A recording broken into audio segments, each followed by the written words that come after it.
वो नहीं देखती थी। एक राजा का लड़का था। जब भी रोजाना गंगा जी नहाने जाता, वह सोचता है कि मैं इतनी सुबह नहाने आता हूँ तो मेरे से पहले कौन नहाने जाता है। 5 दिन कार्तिक रह गए। उस दिन साहूकार की बहू नहाने जा रही थी। राजा का बेटा भी आ रहा था। वो खुद को सुनकर वह जल्दी से जाने लगी तो उसकी माला मोचड़ी छूट गई। राजा आया, माला मोचड़ी इतनी सुंदर है तो वह पहनने वाली कितनी सुंदर होगी। सारी नगरी में राजा ने हिला फिरवा दिया कि जिसकी यह माला मोचड़ी है वह मेरे पास 5 दिन आए, तब मैं उसकी माला मोचड़ी दूंगा। साहूकार के बेटे की बहू ने कहलवा दिया कि मैं 5 दिन आऊंगी, पर किसी को साथ भरने के लिए बिठा दियो।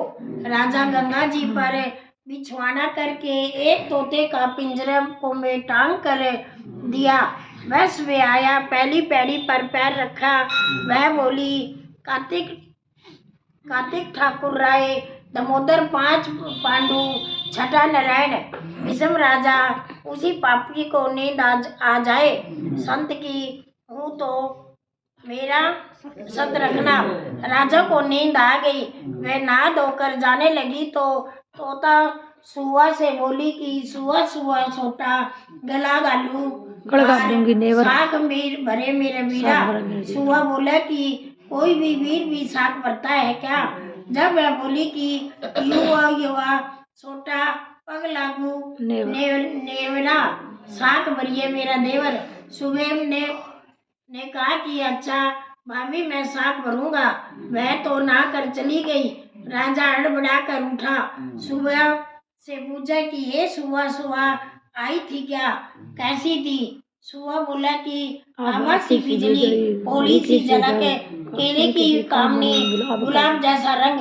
राजा ने सोचा कि कल से मैं उंगली चीर कर बैठ जाऊंगा तो नींद नहीं आएगी। दूसरे दिन उंगली चीर के बैठ गया। वह आई, उसने वैसे ही प्रार्थना करी, वह उसको नींद आ गई। नान जाने लगी तो सुआ ने साख भर दी। राजा ने उठते ही फिर सुआ से पूछा, हे सुआ कल जैसी ही जवाब दिया। उसने सोचा कल तो मैं आँख में मिर्च डालकर बैठूंगा। तीसरे दिन आँख में मिर्च डालकर बैठ गया। सारी रात हाय करता बीत गई। वह आई, उसने वैसे ही प्रार्थना की। राजा को नींद आ गई। नाना के सुआ ने साख भर के चली गई। राजा ने सोचा कल तो मैं कांटों की सेज पे बिछा कर बैठूंगा। चौथे दिन वह कांटों की सेज पर बैठ गया, आए आए करता रहा। जब वह आई तो उसको नींद आ गई। वह प्रार्थना करके नहा के सुआ से साख भरा कर चली गई। 5वें दिन वह राजा आग जलाकर उसकी राख पर बैठ गया। वह दिन भी प्रार्थना करती आई, आज भी मेरे सत रखियो। राजा को नींद आ गई।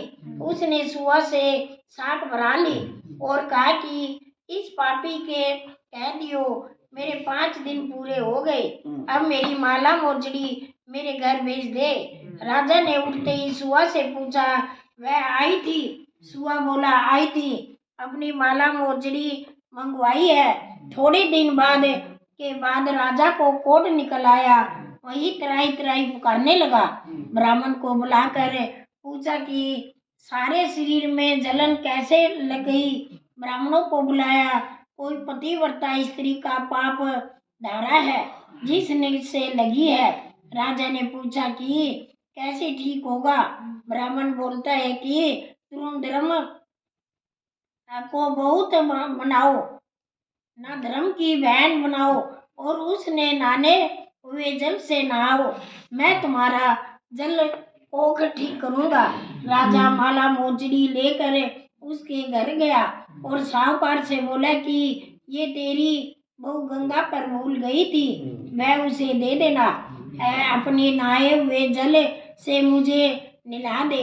साहूकार बोला कि वह तो प्राय पुरुष का मुंह नहीं देखती, तू इसे नाली के नीचे बैठ जा, वह नहाए तो तेरा ऊपर पानी डल जाएगा। राजा नाली के नीचे बैठ गया।